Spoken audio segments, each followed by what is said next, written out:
আপনারা অনেকেই যখন আপনাদের মাল হারানো যায় তখন চোর ধরবেন কিভাবে এবং মাল কিভাবে উদ্ধার করবেন এই বিষয়টি নিয়ে খুবই টেনশনে থাকেন। তাই আপনাদের কথা চিন্তা করে আজকে আপনাদের জন্য এমন একটি তদবির নিয়ে আসছি যে তদবিরটির মাধ্যমে খুব সহজে আপনারা চোর এবং মাল দুটাই উদ্ধার করতে পারবেন। চোরও ধরতে পারবেন, আপনি আপনার মাল উদ্ধার করতে পারবেন খুব সহজে। কিভাবে করবেন, কোন নিয়মে করবেন আমি আজকের ভিডিওতে সম্পূর্ণ বলে দিব।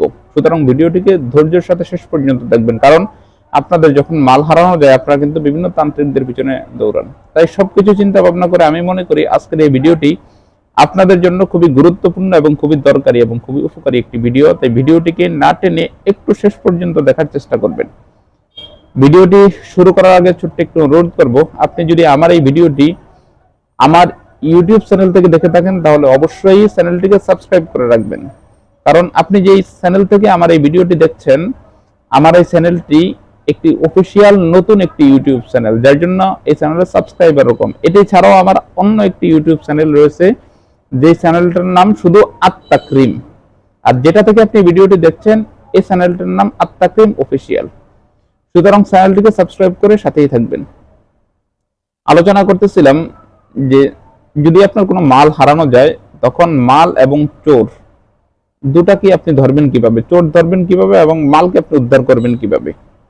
এটার জন্য আজকে আমি আপনাদেরকে গুরুত্বপূর্ণ একটি তাবিজ দিব, যে তাবিজটির মাধ্যমে আপনারা খুব সহজে চোর এবং মাল দুটাকেই উদ্ধার করতে পারবেন। কিভাবে করবেন আমি তাবিজটি কিন্তু এখানে আপনাদেরকে দিতে যাব না, একদম স্ক্রিনের শেষে, এই ভিডিওর একদম স্ক্রিনের শেষে আমি তাবিজটি দিয়ে দিব। এখানে দিব না কেন, কারণ এখানে দিতে গেলে স্ক্রিন ছোট, আপনার পরিপূর্ণ তাবিজটি দেখবেন না। এই জন্য আমি স্ক্রিনের শেষে একদম বড় করে তাবিজটি দিয়ে দিব, ওখান থেকে তাবিজটি দেখে নেবেন। ওই তাবিজটিকে, যে তাবিজটি আমি স্ক্রিনের শেষে দিব, ওই তাবিজটিকে একটি লাল কলম দ্বারা সুন্দর একটি কাগজের টুকরায় লিখবেন। লেখার পরে আপনার মাল যখন হারাইছে, যে জায়গায় হারাইছে তৎক্ষণাৎ ওখানে বা ওই বাড়িতে কিছু লোককে অবশ্যই আপনার সন্দেহ হবে। আপনি করবেন কি, তাবিজটিকে সুন্দর করে তাবিজের মতো করে লিখে একটা প্লেটে কিছু ভাত নেবেন। ভাত নেওয়ার পরে ওই ভাতের নিচনে তাবিজটিকে রাখবেন। তারপরে যাদেরকে আপনার সন্দেহ হয় তাদেরকে ওই প্লেট থেকে অল্প অল্প করে ভাত দিবেন, তারা সবাই খাবে। যে মূলত মাল নিচে এবং যে চুরি করেছে সে কিন্তু এই ভাত চাবাতেও পারবে না, সে এই ভাত খেতেও পারবে না এবং তার গলা দিয়ে ভাত যাবেও না।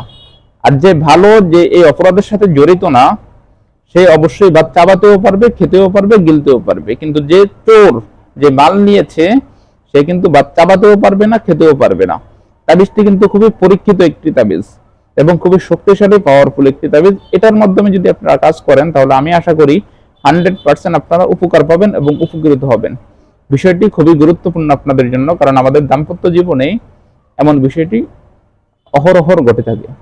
জিনিসটি শিখে রাখেন, আশা করি উপকৃত হতে পারবেন। ধন্যবাদ, ভালো থাকুন, দেখা হবে আপনাদের সাথে পরবর্তী ভিডিওতে। আসসালামু আলাইকুম ওয়া রাহমাতুল্লাহি ওয়া বারাকাতুহু।